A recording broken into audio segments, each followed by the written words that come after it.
Hey everyone, I've just finished watching the next Lightspeed Rescue episode, yesterday again. This is one of my favorite Lightspeed episodes. It's a really unique episode. It's a bit of a fan favorite, from what I understand. Let's see, it starts off with Carter is testing out this new vehicle for Lightspeed, the Mobile Armored Vehicle. It's a big Bandai jet jammer type of thing. That's what it looks like. It looks like a giant Bandai toy. Anyway, he's having some problems with it, and it crashes. Then it turns out that it wasn't real; it was a simulation. And Joel comes up and talks to him about how tomorrow he's going to be, or Miss Fairweather comes up and says that he's going to be driving the real thing tomorrow. And so then the next day he comes out. The others are eating breakfast, and Dana reads this really stupid joke in a newspaper, and I love the look on their faces when she tells the joke. Why did the hot dog put on a sweater? And then everyone like, because it was a chili dog, and Carter goes, and then Dana's just like, well, I thought it was funny. Anyway, oh, and then Kelsey comes in and almost knocks a guy over, and then it's time for Carter to go fly the real mobile armored vehicle. So he's flying it around, it's working, and then suddenly it stops working, and he has to make a crash landing. He tosses his jacket on a tree over there, and he starts fixing up the thing. And meanwhile, a monster comes and it's attacking the city. The Rangers have to go fight the monster. Carter is in a hurry. He jumps in the thing, the mobile armored vehicle. Why is it called mobile armored vehicle? It seems like they could come up with a better name than mobile armored vehicle. Like we had the Galaxy gliders, jet jammers, and mobile armored vehicle. Like really, they couldn't come up with a better name than that. Like there's some cool names for stuff in Lightspeed, like the Max Solar Zord. That's a cool name. Or the Super Train Megazord. That's a cool name. But yeah, this is just mobile armored vehicle. Anyway, Carter, he gets in the thing. He's trying to get to the Rangers. There's a little view screen to show him the Rangers getting freaking murdered. And he's like, no! And then suddenly, something happens, and then he's in the simulation room again. And everything repeats. And he's like, what? And then the next morning, he goes down. The Rangers are eating breakfast. Dana reads the same stupid joke. Kelsey comes in, almost knocks a guy over, and Carter is able to stop her from crashing into the dude. And then it's time for him to fly the real mobile armored vehicle again for the first time. Anyway, the same stuff happens. It malfunctions. He crash lands, and then he looks over and he sees his coat, and he looks at it and says, I must have been sent back in time. And that kind of confused me, because, like, if he was sent back in time, how is the coat still there? Or, and I was thinking about this really hard, because, like, time travel is a fun thing to think about.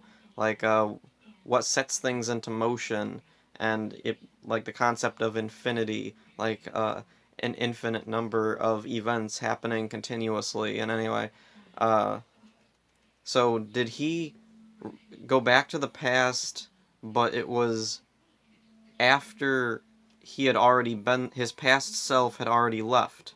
His past self crashed the thing, left the coat there, left, and then set into motion him coming back here, finding his coat still there. Yeah, time travel is a strange, like, very confusing thing to think about. But anyway, this time, he's able to get to the Rangers in time. He's able to save them from Olympius and this Mantis monster who looks an awful lot like the Mantis monster from Lost Galaxy last year, who, was it, he drove a motorcycle or something? I can't remember the name of it. I know the episode was Mean Wheels Mantis. Anyway, this monster looks, I mean, it's a praying mantis monster, but I don't know. Is it the same one? Like, was that something that GoGo 5 did? Did they reuse that monster? Or did Sentai, like, designers just really like that design and they were like, cool, let's do something like that again? Anyway, uh, there's a quick little fight between the Rangers and Olympius and the Mantis Monster. The Mantis Monster ends up getting blown up. Jinxer makes it grow. And weird thing, the first time I watched this, I must have looked away or something for a second, because I missed the scene where they blow up the Mantis Monster. So when Jinxer made it grow, I was like, wait a minute, when did it die? He's making something grow that never was dead in the first place? What? But then I rewound it and was like, oh, okay, no, he does get blown up, and then Jinxer makes it grow. Not that it matters, because he's dead in, like, seconds, and... Like, what was even this monster's name? Like, I think Jinxer says its name, but I don't remember what it is.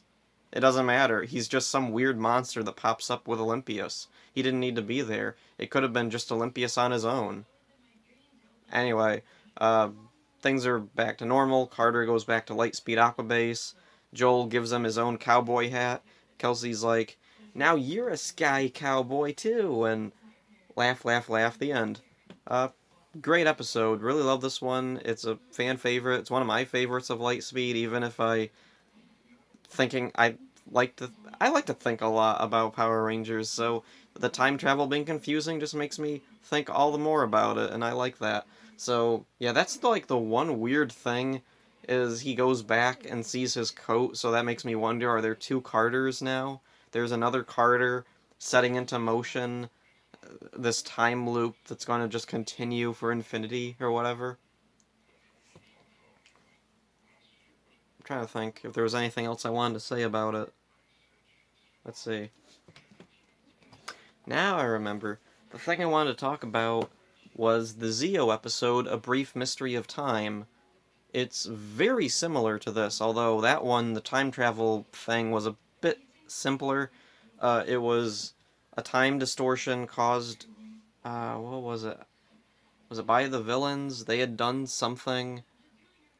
I don't remember what was going on. I remember there's a scene... I know it wasn't Gasket, because I remember there's a scene where... Oh, wait, no. Or was it Gasket?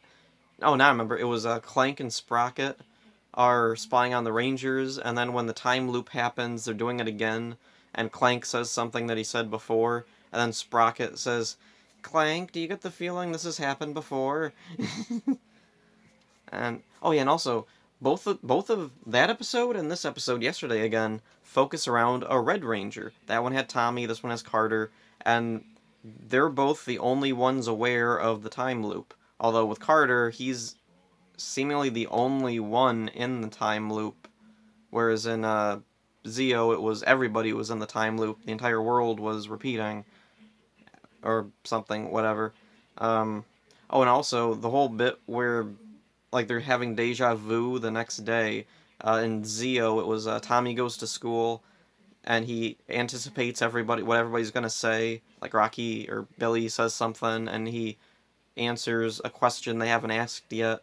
There's a guy trying to open his locker, and a bunch of stuff falls on him the first time, and the second or third time or whatever, Tommy knows that it's gonna crash, so he closes it or like catches the stuff before it falls out on the guy.